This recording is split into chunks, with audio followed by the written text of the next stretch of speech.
Hey everyone, and welcome to The Explainer. Today, we're getting into the nitty-gritty of replacing a sink.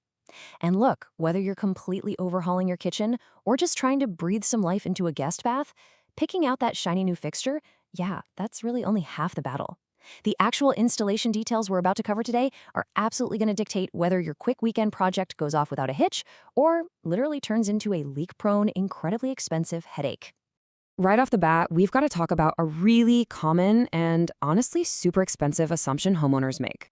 We tend to think, a sink holds water, it has a drain, so the installation process must be pretty much identical no matter where it is in the house, right?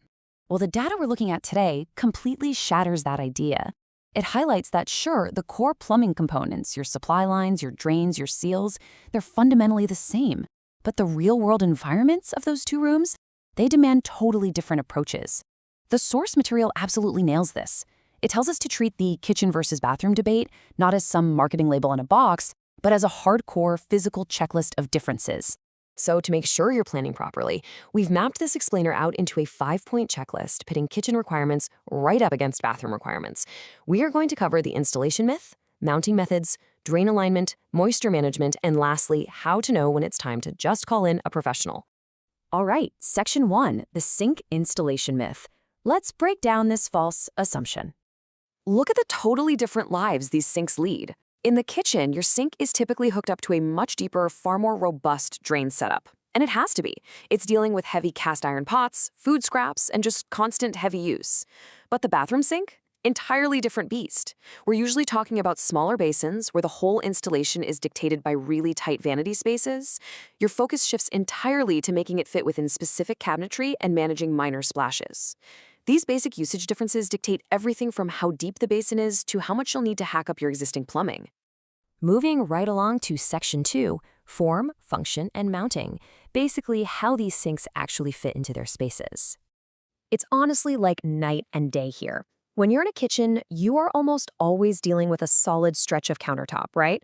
So you're choosing between an undermount or a drop-in model.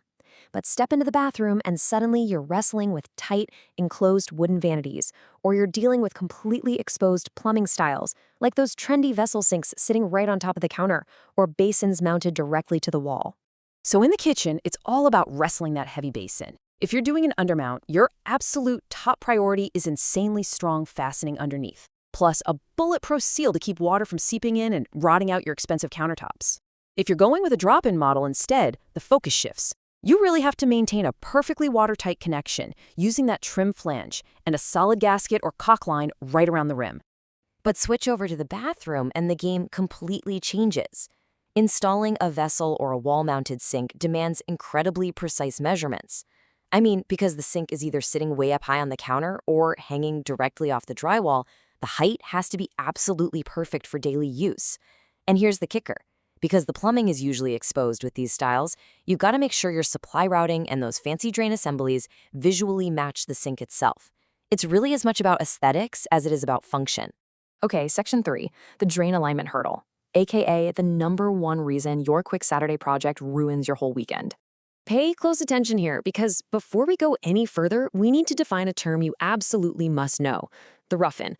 This just refers to the existing supply lines and the drain pipe that are already sticking out of your wall or floor before you even touch the new sink. Confirming that your new sink is actually compatible with this existing rough-in is, hands down, the most critical step of the entire project. Our source provides this fantastic 4-step pre-flight check, and you really need to run through this before you start tearing things apart. 1. Verify exactly where your supply shutoffs are, and check if they actually match your new sink's inlets. 2. Measure your drain rough-in dimensions. You want the center-to-center distance, and compare that to your new sink's drain outlet. 3. Literally stick your head under the cabinet and make sure you have enough physical clearance for the P-trap and the drain tailpiece. And 4. Figure out right now, before you start, if you're going to need new shutoff valves or supply lines. Why are we being so obsessive about a checklist? Well, because if those measurements don't line up perfectly, your simple swap just became a major plumbing job. Even tiny, tiny differences in the height of the drain outlet, where the trap is positioned, or the spacing of your shutoff valves, that's going to force you into a bunch of rework. You're going to find yourself extending lines, adjusting trap arms, or just ripping out and replacing fittings entirely to make the new sink talk to the old pipes.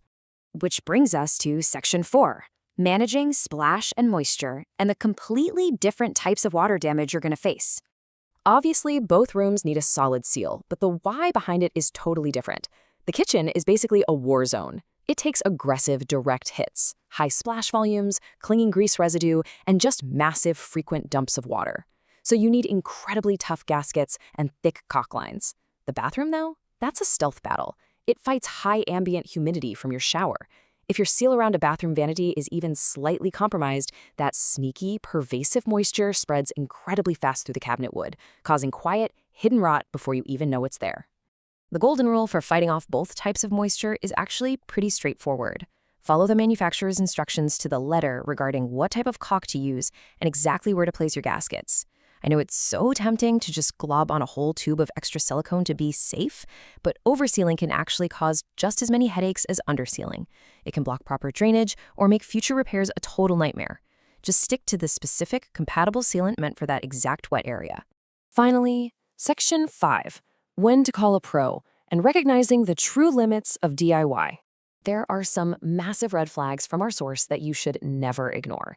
If you open up your cabinet and you're staring at non-standard drain routing, damaged supply lines, or really obvious signs of old leaks and green corrosion, stop. Call a plumber. Same goes if the wood inside your vanity is already soft from water damage, or if your new setup requires physically moving the plumbing locations or messing with the vents. Getting professional help at this stage is absolutely worth the money. Do not inherit the previous owner's DIY disaster. And keep in mind, it doesn't even have to be about existing damage. Upgrading to highly specialized fixtures can easily push a standard job straight into pro territory. If you're trying to install a heavy wall-mounted sink that means opening the drywall to reinforce the studs, or you've got a vessel style that needs dead center, visually flawless drain alignment, bringing in an expert just ensures it looks incredible and functions perfectly without quietly leaking down the inside of your walls. To wrap up this whole explainer, I want to leave you with this perfect, no-nonsense quote from the source. Measure carefully, confirm rough-in compatibility, and prioritize moisture-resistant sealing. Seriously, doing those 3 specific things up front is the absolute best way to dodge costly rework and guarantee a clean, durable finish, whether you're sweating it out in a high-traffic kitchen or a super humid bathroom. And that brings us to the end. The basic pipes might look similar, but the details change dramatically from room to room. So, armed with this checklist and a real understanding of those hidden complexities, you've got a choice to make. Are you fully prepared to tackle the exact measurements and unique mounting needs of your space? Or is it time to swallow your pride and pick up the phone to call a pro? Thanks so much for joining me on this explainer, and good luck out there with your next project.